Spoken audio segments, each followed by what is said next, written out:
When this show was a child, its story and characters were dying. It was sent to the CW to try to protect it, but the plot got knocked off course, and by the time it arrived, it hardly had anything to do with her cousin, Superman. So I was frustrated with the show, until recently when an episode forced me to stop caring about it altogether. To most people, this show is a funny and inventive show about Kara, but in secret, it's about her adoptive sister and all the relationships, and hardly anything about the aliens and anyone trying to cause the city harm. This is Supergirl. You see how well that fits? Just talking about all that, yeah. It's amazing, really. I was thinking about it and like, you know what? That could really, really work. So, I'm Mason the Brock Henderson. This is Supergirl Season 2, Episode 17, Distant Sun. And, yeah, another one where it's mainly about the relationship stuff. I will give it this. It did have a little bit more about family in this one because of Mon-El and his family, but even then, it was more... It felt more focused on Mon-El and Kara than it did Mon-El and his mother and father, to me. Like, I don't know,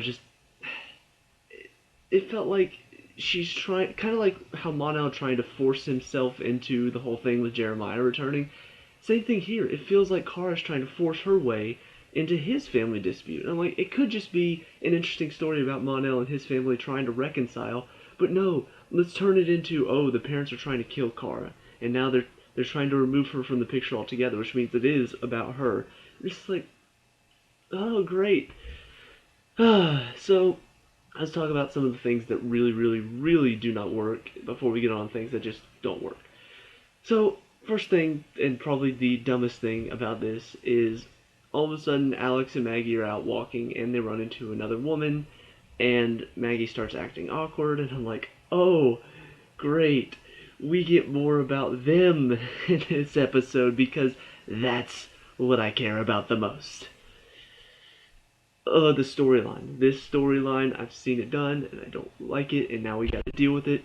Maggie's ex is in town and we get to see all about them, and then Alex is trying to get them to hang out together because she's a freaking idiot. So, yeah, we try to... They try to set up this whole dinner thing, and then the woman doesn't show, and so Alex goes and talks to her, and then she says, oh, what did she tell you? No, Maggie cheated on me, and that's why I broke up with her. And so Alex goes and confronts Maggie about it for lying to her, and then she forces Maggie to talk to her, and then that's pretty much it for this episode. Because, like I said, Alex is an idiot. Because, honestly, like, does this show not know what real life is? Does this show not understand that in real life, if somebody cheated on somebody else and then didn't tell the person they're currently dating about that, chances are that would not end in such a peaceful conversation. You know, because I'm speaking from experience. If somebody cheats on somebody, they are likely going to do it in another relationship. You know, because I've had this experience happen to me before. I was dating a girl who, she didn't cheat on the guy beforehand, but there was already kind of a conversation going on between me and her before she stopped dating this guy previously. And so it was one of those things where it was like, you know, we weren't technically doing anything wrong, but at the same time, she was already moved on from this guy to me.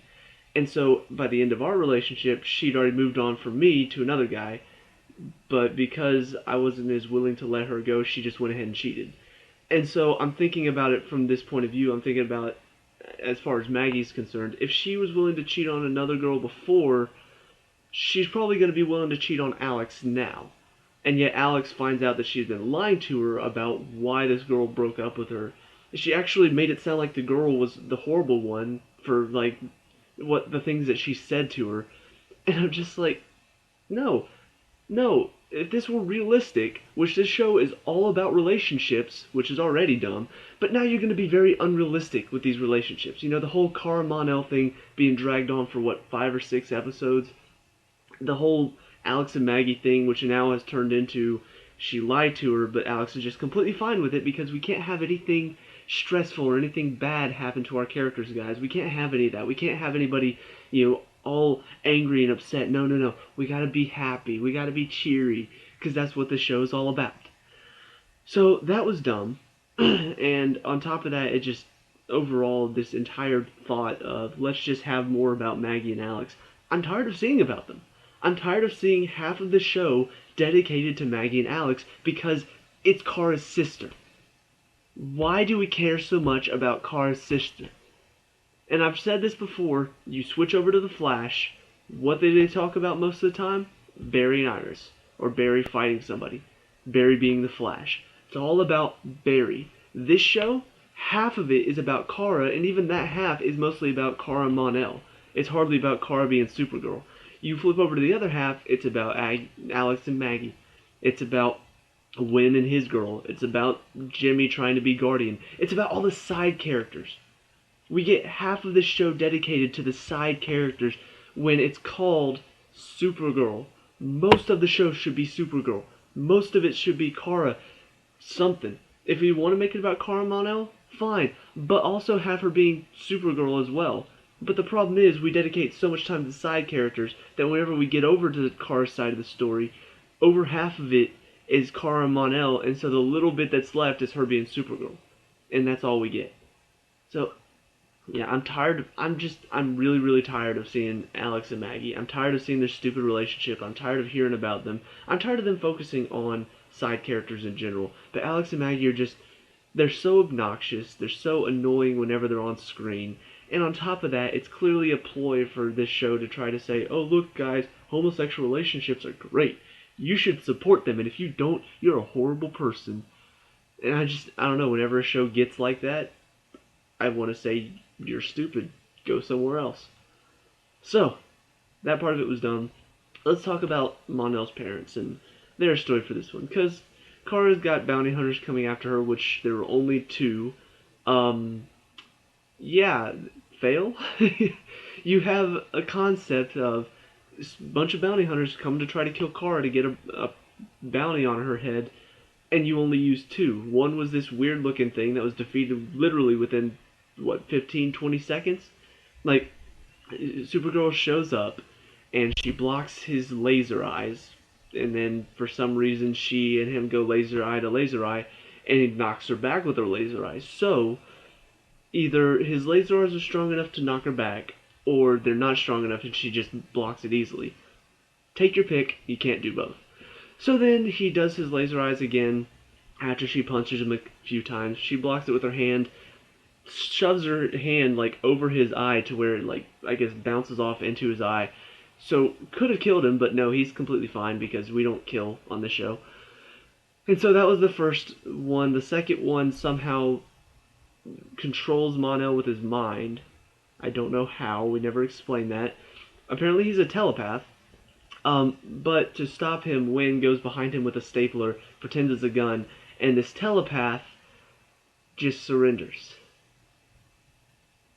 And this was after Mon-El and Kara fought. It was more like he swung, she dodged, he swung, she dodged, and then he knocked her back one time, and that was pretty much it. So that was about it for the fighting the assassins. But before I move on from that, can we just go back to the fact that Wynn used a stapler pretending it was a gun, and the telepath surrendered? So let's talk about some of the reasons why this doesn't work. First of all, he's a telepath, which means even if somebody did have a gun to his back, why couldn't he just use his telepathic powers to mess with Wynn's mind and say, okay, you got a gun? I can't shoot. I can't shoot. Oh no! But no. No. He's a good telepath. So whenever he's threatened, he's just gonna say, okay, I'm done. We couldn't think of anything else to possibly, stop him. It's gotta be Wynn showing up with a stapler. Also, can we talk about the fact that because he's a telepath, why can't he read Wynn's mind? He's got a stapler to his back.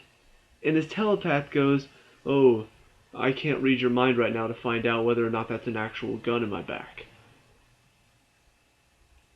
Come on. You've got a telepath here. You don't have him try to control Wynn's mind. You don't have him read Wynn's mind to find out, oh, it's just a stapler. I've got nothing to be worried about. You just, oh, okay, I'll stop controlling him and I'll surrender myself because, yeah. It's kind of like the guy from, was that last episode? I'm pretty sure it was last episode. The one that Jimmy fought. The one that was like knocking Jimmy around even though he was in this really powerful suit. Like Jimmy shows up and hits him and it just does nothing to the guy. And so the guy's just throwing him around. All of a sudden these DEO agents shows up and the guy just goes, "Oh, okay, okay, I'm surrendering myself. I can throw this guy in this suit around and beat him up, but some people show up with guns, just a few. I'm done. I can't fight anymore." Same thing here. This guy should be fighting his way out of every situation, unless he's just the worst bounty hunter in the world. But, I mean, he's a telepath, and he just surrenders to a human with a stapler. That's dumb. That is beyond, like, the show's levels of dumb. It's gone beyond that to, like, Disney Channel dumb. This is really, really stupid. So they lock him up. John shows up and shows how the battle should have ended because he's a telepath as well. So he goes in and I guess tries to read his mind, and the guy like blocks it until John overpowers him, which kind of throws a stick at the fact that the guy said, "I'm the most powerful telepath this side of the whatever galaxy." Like, John's just beat you, so you're not actually that powerful. Okay? And so he finally says, "Oh, the Daxamites did it," which Mon-El had already gone to them, and they said, "No, no, no, it's not us. We're not the ones sending it," which was my first thought. And to be honest, there was this little thought that crept into my mind. I'm sorry, I shouldn't have let it creep into my mind, but there was a thought that crept in that said, maybe it's not them. But I should have remembered these show's writers are not clever at all. So of course they're not going to have an interesting story where somebody's framing the Daxamites. No, it's just going to be the Daxamites that set it all up. Because it's the easy story. It's easy to just say, "Oh yeah, Mon-El's mom wants him to return home, so she's trying to kill Kara to get him back home." No, it couldn't have been anything else. That's the only storyline that makes sense because it's simple. There's no questioning, there's no, "Oh, what if it's not actually them? What if somebody's trying to frame them? You know, what would that mean? Oh, this guy says the Daxamites are the ones that paid him to do it. Oh, well, maybe it's not. Maybe somebody's framing them for it. You know, what does that mean for Mon-El?" No, it's just the parents did it, and that's all you need to know. The Daxamites are evil. That's all you need to know. It's so simple. For a show that's trying to convince us that Lena Luthor might possibly be evil, they're doing a very poor job of showing us that they can do any sort of clever writing with the Daxamites. Because this will be the perfect time for them to say, "You know what, people can change." But no, the Daxamites are just straight evil. They're the ones that hired the bounty hunters. They're the ones that are trying to kill Kara. Kara invites Mon-El's mom to the Fortress of Solitude to talk, and of course all she does is just bash Kara again because, you know, she has every right to, right? Kara's trying to be understanding, and I'm just like, why?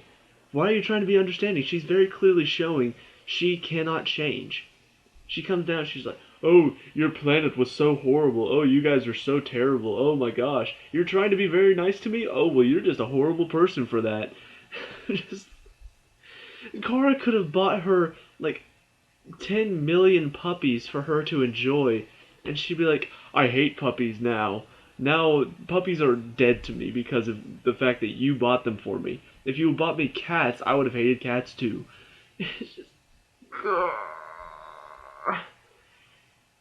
So, of course, she pulls out these kryptonite little katana-looking things and tries to kill Kara, which forces Mon-El, instead of fighting his mom, because that would be interesting, to just say, "Oh, I'll go back with you." So he goes back with them, and then Kara teleports her way onto the ship. Wynn and Mon-El teleport their way onto the ship. The only clever thing about this, the first Kara to go on there was actually John, so it was a clever plan just to have him show up as Supergirl, so they bring out the kryptonite katanas, and of course it doesn't affect him. But then Kara goes on there as well. She's fighting his mom, because, you know, it makes more sense for the Kryptonian to fight the one that has a Kryptonian weapon instead of fighting the guy who doesn't have the Kryptonian weapon, because we're stupid like that. But then Mon-El goes in, shoots the window out to stop the fighting, and then his dad steps away and says, "No, we're done." And that's pretty much it. So, yeah, a little bit of fighting, maybe about... Overall, it lasted probably about 5 minutes, but of those 5 minutes, about 3 of it was Mon-El and Win trying to do stuff as well. So it wasn't all fighting, so don't worry. I know some of you guys don't like to see any fighting in the show at all. Don't worry, they tried to take as much out of it as possible, so we can't have any excitement. No excitement at all. We can't have fighting, we can't have any of that. It's all going to be limited to about maybe 3 or 4 minutes in the episode in whole. So just for those of you who are concerned, who just want to see, happiness and friendship and relationship and all of that stuff, don't worry. This episode did not disappoint for you. But for those of us who actually want to see a show about Supergirl and fighting and excitement and drama that's not of the, oh, is he going to like me or not variety, yeah, we're probably disappointed. And so all in all, they get back to Earth, and they're showing the Daxamite ship, and they're showing Mon-El's parents talking, and all I can think is, so either this is going to end with nothing, which would be really, really dumb, because why would you show us the scene if it has nothing to do with anything? Or his dad's about to die because his mom's absolutely crazy. She pulls out a knife, stabs him. I'm like, okay, there you go. So yeah, we're still getting this whole Daxamites are evil storyline because I guess having an episode about it wasn't enough. We have to prove just how evil she is. And so that storyline's not done, and I think that's about it. I don't know. Obviously, there's a lot of stuff going on inside of it. The little storylines that are frustrating and just don't make a whole lot of sense and are stupid because mainly they're about relationship stuff and about the side characters and all of that. I mean, God, there's another scene. I talked about this in the first season. There's a scene where Kara had a chance to go searching for the bad guys or something like that, or the bad guys were attacking the city, but they couldn't find them at the moment. So Kara's like, "We gotta find him," and she's like, "I gotta cancel my plans with this guy." And Alex is like, "No, go on your date, go enjoy yourself." And I just remember thinking, "Oh great, this show is even saying, hey, the relationships matter more than the main plot." This had the same thing. Alex has to do something for the DEO. John Johns is telling her to do something for the DEO to help track down these bounty hunters or find a way to track these bounty hunters. And she's like, I guess I gotta cancel my plans tonight. Talking about having dinner with Maggie and her ex, which is already dumb. But then Kara's just like, no, don't cancel your plans. I'm like, wait, what? Shirk your duties at the DEO to go on a date, Alex. Kara said so. Again, my God, it was just so dumb. And then on top of that, just a couple other things that didn't really work. They're in the apartment, and Mon-El's being controlled by the mind controller guy. And then all of a sudden, as soon as they get outside, and they're fighting out there, Wynn's little thing starts beeping in his pocket. And he's like, "Oh, it's one of the bounty hunters. I set this to track whenever one of these little things is near." I'm just like, so a minute ago, or a minute and a half ago, whenever he first showed up at the apartment and then started controlling Mon-El, this thing was dead silent. Then Mon-El attacks, takes Kara outside, and starts fighting her. Then it beeps, and then you're just like, oh, so yeah, one of the guys was close. That would have been nice to know, before this attack happened, but whatever. It's the details that don't matter. So, I mean, so many things that didn't work, more about relationships than it is about the main plot, and just all in all a stupid episode again. And the show continues to disappoint.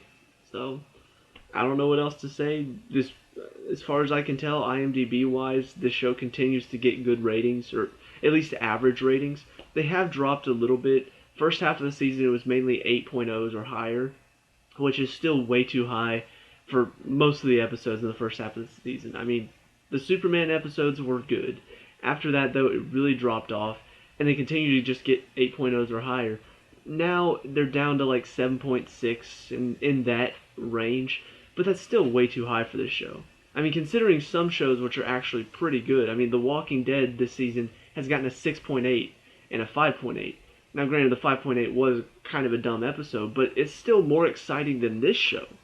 I mean, this show is just really dumb.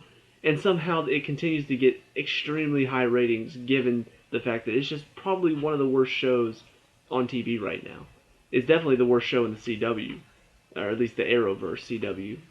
So, yeah, don't know what to say. I've already said pretty much all I can think about.